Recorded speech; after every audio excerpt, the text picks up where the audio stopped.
Guys, welcome back to another video with FRC Construction. And in today's video, we're going to be talking about a topic that really doesn't get talked about a lot. It is not the most popular topic, but I think it's important to talk about it, and that is insurance. Insurance for your business, insurance in life, and insurance for everything that we have. Auto insurance and all that type of stuff. And I'm going to be talking a little bit about business structure and those insurances. Why do we get them, and why we need them? So the first thing I'm going to be talking about is the different types of business structures. Again, take this as an educational video. I don't give any legal advice, and I'm not a lawyer by any means. I just, from straight experience, from my experience in business, from everything, and from what I learned over the years, that's why I like talking about these type of things. So take that as an educational thing. I'm not giving any legal advice. If you do need legal advice, please consult with your lawyers on there. So guys, the business structures on there, and we're gonna use ChatGPT to clarify everything that we talk about. This is a great tool to use. And the first thing that we're gonna be talking about is sole proprietor.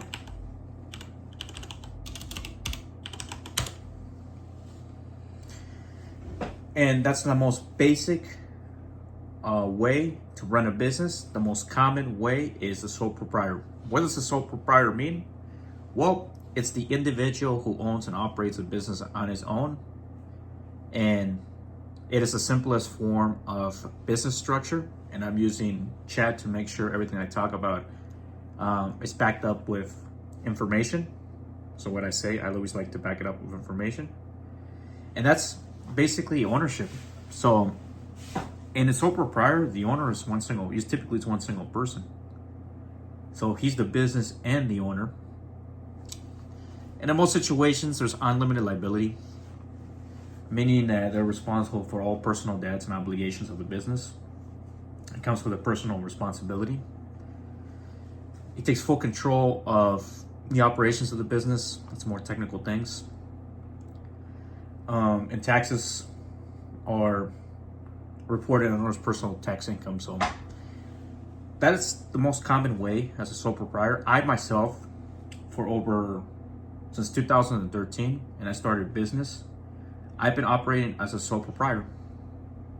Now, like I said, I like full control of all the decisions I make in my business, and just the ease of forming the sole proprietorship in the business. And that's why I've maintained to be a sole proprietor for the last 13 years. I'm a sole proprietor. I operate my business as that because I like to take full control of the business.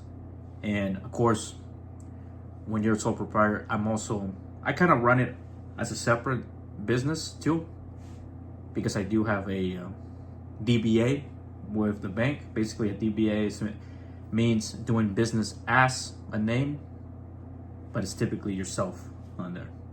Now, that's the most common form of setting up a business. Like I said, I've been in business for 13 years, operating as a sole proprietorship. The other one we're going to be talking about, guys, is the limited liability company, or the famous LLC, limited liability. Now, the LLC is a very popular business structure. Most of the business runs as LLCs, or limited liability companies. And limited liability companies are different owners. Each have personal liability for personal debts, and legal actions are protected, typically. So personal assets like homes, cars are generally not at risk. Now, with a limited liability, they can also pierce that corporate veil too, they say. It provides very limited protection to that. So if somebody tries to sue you, they can come after you for everything, just depending on what the lawsuit is.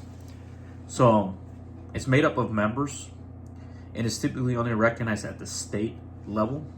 LLCs are recognized at the state level. Like I said, there's a tax flexibility on that. Typically, you can file as a single member LLC, or you can choose to file as a corporation. all depending on the needs of the business. Typically, LLC, you have to form articles of organization, certificate of formation within the state. Filing fees, you got to pay all that. You can, like I said, you can be a single member LLC and file that way. And operating agreement. So, although not required in all states, operating agreement is a document that outlines ownership and management structures, highly recommended to prevent conflicts and ensure smooth operations. Like I said, provides limited protection, very popular among a lot of people. I myself personally have never decided to become a limited liability company, and probably for my construction business, I'm probably not gonna be a limited liability company ever. If one day I decide to start a secondary business that is going to be a little bit more sensitive, like I have plans, and I'm going to announce it in this video, probably to run an investment company, mostly for real estate investment. So property flipping, buying homes and flipping that for profit. If I'm going to run that separate from my construction business, then I am going to create a limited liability company for that business, just because it takes on different types of risk involved, and it's better to be protected under a limited liability company for a business like that. Once in the future I start getting that business going into like I said, real estate investments, flipping homes, property, which has more risk. So it's important to create a limited liability company in those situations. And the other structure, like I said, I'm gonna go briefly on this. I'm not gonna talk too much. I'm just gonna talk about the just some of the structures on here. I'm gonna not talk about the limited partnerships or none of that. I'm just gonna talk about the main ones. So proprietor, limited liability, and the last one is corporation. The corporation, big companies, it's more complex structure. Shareholders, limited liability, again, each shareholder is limited liability, not personally responsible for the company's debt. Ownership's divided into, like I said, they can be into C corporations, S corporations, have different tax and ownership rules. More technical things we can get about this. This involves a board of directors, elected shareholders. C corporations taxed separately, S corporations, so C and S corporation. Corporations can raise capital by issuing stock, start selling portions of the company, and that's more technical. That's for corporations, for all that. I'm not going to dive deep into that because there's a lot of stuff I can talk about the structure in corporations. But for the sake of this video, we're going to keep it just at that, for the three business. There is more entities. There's limited partnerships, and there's other entities that you can form a business. But what's more common to form and start a business is either a sole proprietorship or a LLC, which is a limited liability company, like I explained on that. So now, guys, let's dive deep into the insurance aspect of things. Why is it so important to get insurance, guys? What do you think is so important? Well, insurance is needed for everything. We have insurance for everything. We have auto insurance to protect us in case of a wreck or we get hit by another car. So the other car is liable, or we're protected if we crash a car or vehicle. It can get very expensive, the cost, and sometimes there's a danger that can involve death. So you want to be protected on all that. That's why we buy auto insurance, and it's the same thing for business insurance. So this is why I think we need to understand. And I myself have a saying, I would not be running a business, FRC Construction, if I did not have the proper insurances in place, because there's just too much risk to working either at a residential properties or in the commercial properties to not be insured, because situations can happen at any time, and you want to be as insured as you can. It's the most important thing.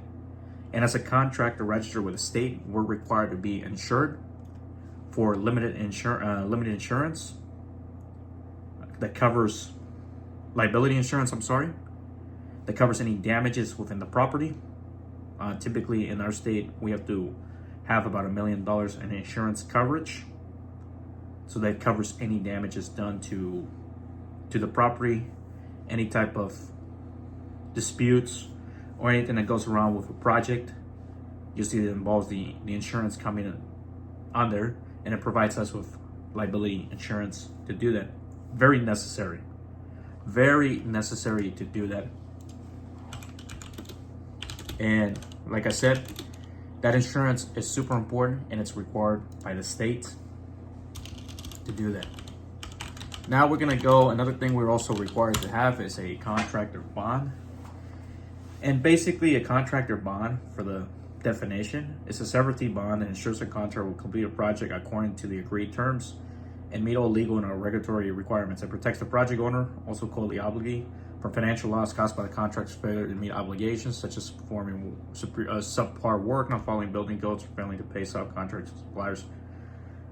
So that's what the contractor's bonds are there for, to protect the consumer, the client, from, if we as a contractor fail to complete the project, then they go and go for the bond, and then the bond will cover on that. That is another thing that we're required to have. So we're required to have the bond on there in the state. In Oregon is $25,000 bond that we're required to renew every year, just like the liability insurance. We're required to do that every year, and that's part of the contracting business. That's used to protect the protect all the parties involved in there. I thought somebody was coming. Sometimes you hear noises. And that's so important to have those insurance policies in place, and we're required by the state. Like I said, I would not be operating if I didn't have those insurances in place. And another thing that's super important too to have as a contractor is, you guys probably know this, that is workers' comp.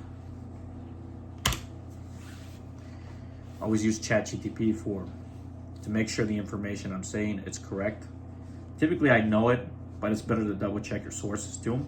Chat's a great source to check everything very quickly. And workers' compensation. A lot of people know what this is. Anybody who has employees knows that they have to get a workers' comp insurance policy. And basically it provides protection to them if any of your employees suffer any job-related injuries or illnesses. It covers medical expenses, lost wages, and other costs associated with workplace accidents.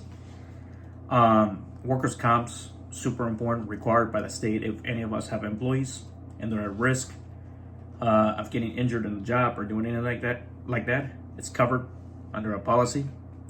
Usually it's an umbrella policy, usually non-profit policy here in Oregon.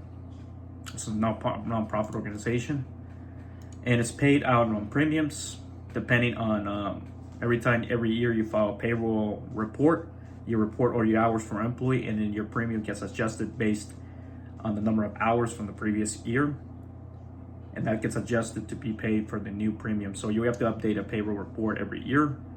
But that policy is super important to make sure all the employees are kept safe, and it's an insurance for them if any of them get hurt on the job, and it provides those benefits for them. Super important to make sure all your employees are protected, and you don't want anybody getting hurt.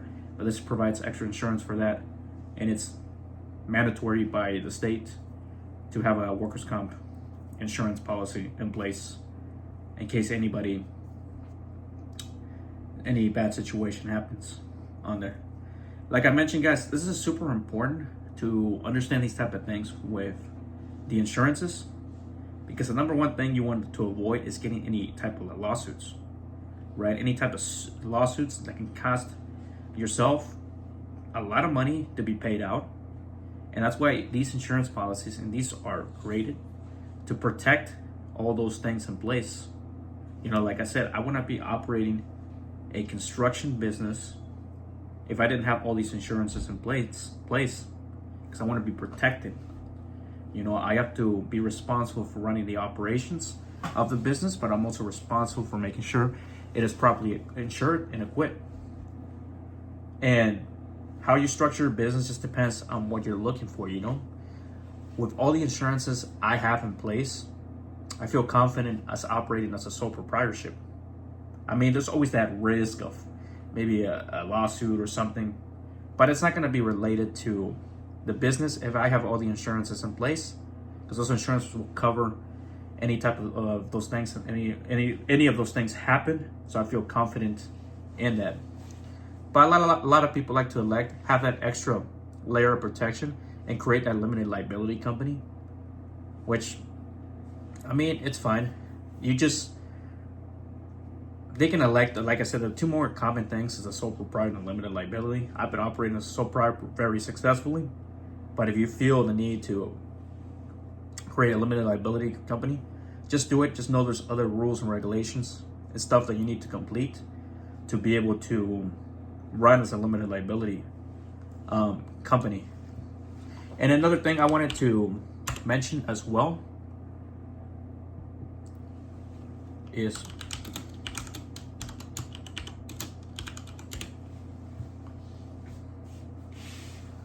so there's, let me see,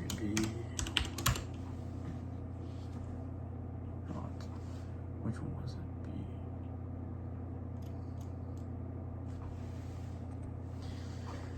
Guys, the last thing I wanted to mention, and I had to do a little search on this, is before I end this video, I think it's something that's very important and something that should be kept in your mind if you're going to be running a limited liability company.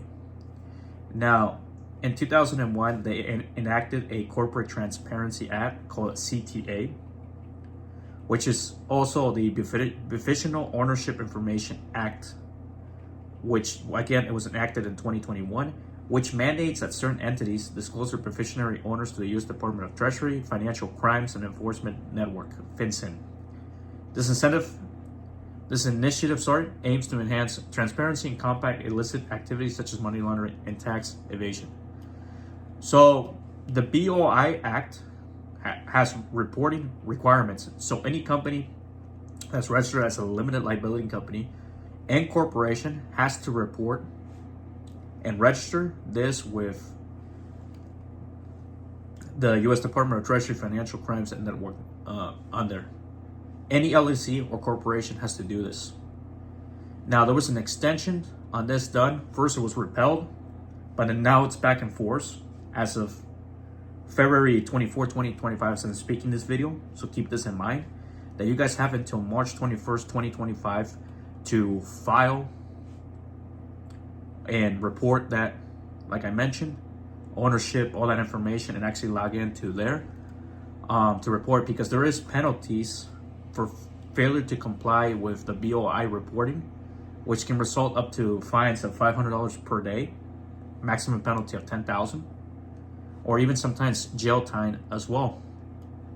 Now, sole proprietorships like my structure, we're exempt from doing that reporting, but that's just something to keep in mind, guys, before I end the video, is that if you're a limited liability company and a corporation, check that out, because you got until March 21st, 2025 deadline to file that with the U.S. Department of Treasury with the crimes or whatever they have on there. Which, look it up on there. Just type in on their BOI reporting, get you to the website, and then you have to put your information on there. Like I said, that's another benefit with a sole proprietorship, which is a structure I have, is that I am exempt from having to do that because I have more control of my business, and sole proprietors don't have to file through that. Only limited liability companies and corporations. It's just something to keep in mind, to check out, and hopefully this video helps you out. You enjoy this.